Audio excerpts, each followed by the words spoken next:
Welcome po sa panibagong episode ng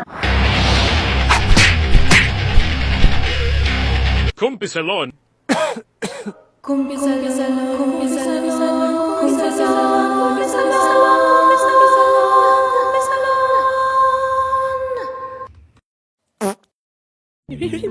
Na-excite akong ikwento to kasi galing sa ate ko.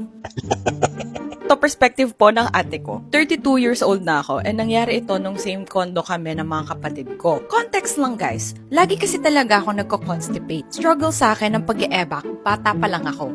Witness ako dyan. I don't know if it has something to do with water or fiber, pero girl, pag umebak ako, parang workout at marathon kasi effort talaga. One time, natutulog tong si Bebs sa kondo.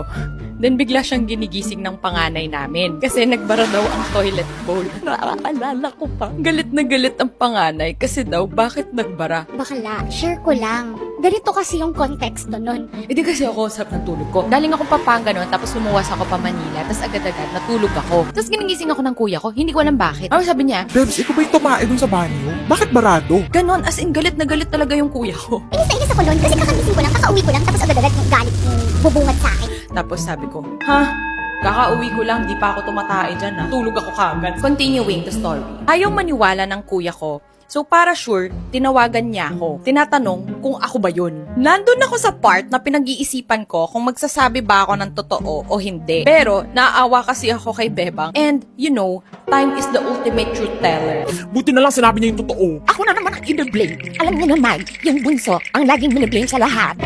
Nag-Jollibee kasi ako noon, ang rami kong kinain. At nung umebak ako, hindi naputol ang tae. Dahil pag pinutol ko, mawawala sa momentum at malaking effort na naman. Malaking marathon na naman. Isa talagang mahabang ahas ang tinae ko, guys. Imagine niyo na yung natutulog na ahas na naka-curl up. Ganun na ganun.